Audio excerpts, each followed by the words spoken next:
Hello friends, welcome to Annam Aakaram kitchen friends. நம்ம இன்றைக்கி சிம்பிளாகவும் டேஸ்ட்டாகவும் இருக்கிற மாதிரி இன்ஸ்டண்ட்டாக மெதுவோட ரெசிபி தாங்க பார்க்க போகிறோம். இந்த ரெசிபி பார்த்திங்கன்னா டக்குன்னு நம்ம ஒரு 10 நிமிஷத்தில் செஞ்சிடலாம். ஸ்கூல்லேருந்து வர குழந்தைங்களுக்கு கூட இதை நீங்கள் செஞ்சு கொடுத்திங்கன்னா ஹெல்த்தியாகவும் இருக்குங்க, டேஸ்ட்டும் உங்களுக்கு பிடிச்ச மாதிரி இருக்கும். இப்போ வாங்க நம்ம இதை எப்படி செய்கிறதுன்னு பார்க்கலாம். வீடியோக்குள்ளே போகிறதுக்கு முன்னாடி நம்ம நண்பர்கள் எல்லாருக்கிட்டையும் ஒரு அன்பான வேண்டுகோள், நம்ம சேனலில் ஃபஸ்ட் டைம் பார்க்குற நண்பர்களாக இருந்தால் மறக்காமல் சப்ஸ்கிரைப் பண்ணிவிட்டு பாருங்கள். அப்போ தான் நான் போகிற அடுத்தடுத்த வீடியோ உங்களுக்கு உடனுக்குடனே நோட்டிஃபிகேஷனில் கிடைக்கும்.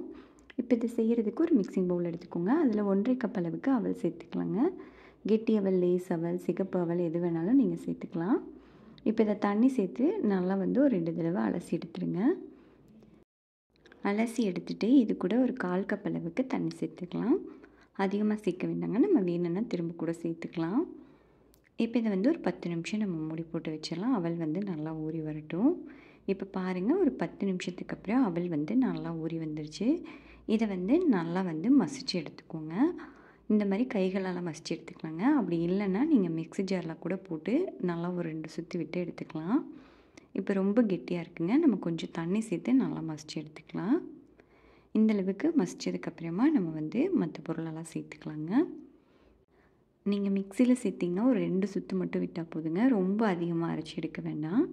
இப்போ இது கூட 1/2 கப் அளவுக்கு தயிர் சேர்த்துக்கலாம். தயிர் சேர்த்துட்டு நல்லா கலந்து விட்டுருங்க. இப்போ பார்த்திங்கன்னா மழைக்காலமாக இருக்குது, டக்குன்னு ஒரு ஈவினிங்காக ஒரு ஸ்நாக்ஸ் செய்யணும் அப்படின்னா நீங்கள் இந்த ரெசிபி கண்டிப்பாக ட்ரை பண்ணி பாருங்கள். டேஸ்ட் ரொம்பவே நல்லாயிருக்கும். இப்போ இது கூட ஒரு பெரிய வெங்காயம் சேர்த்துக்கலாங்க. சின்ன சைஸாக இருக்கிற மாதிரி பொடியாக கட் பண்ணி சேர்த்துக்கோங்க. கொஞ்சமாக கறிவேப்பிலை இலை, 1 டீஸ்பூன் அளவுக்கு இஞ்சி நல்லா பொடியாக கட் பண்ணிவிட்டு சேர்த்துக்கோங்க. உங்கள் காரத்துக்கு தகுந்த மாதிரி பச்சை மிளகாய், இது கூடவே 3 டீஸ்பூன் அளவுக்கு அரிசி மாவு சேர்த்துக்கலாம். அரிசி மாவு சேர்க்கும்போது நம்மளுக்கு நல்லா கிறிஸ்பியாக இருக்கும். உப்பு தேவையான அளவு சேர்த்துட்டு இதை நல்லா கலந்து விட்டுருங்க. ரொம்ப கெட்டியாக இருக்கிற மாதிரி இருக்குங்க, அதனால் நம்ம கொஞ்சம் கொஞ்சமாக தண்ணி தெளித்து பிசைஞ்சு எடுத்துக்கலாம். அப்போ தான் நம்மளுக்கு பதம் கரெக்டாக வரும்.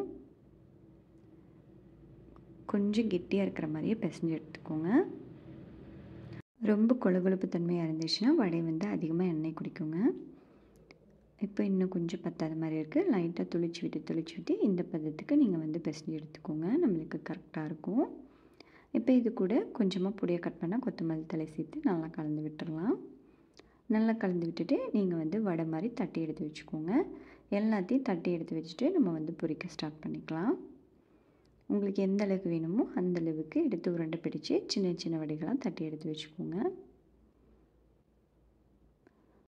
நம்ம எல்லா வடையும் தட்டி ரெடி பண்ணி எடுத்து வச்சுட்டு நம்ம பொரிச்சு எடுத்துக்கலாங்க.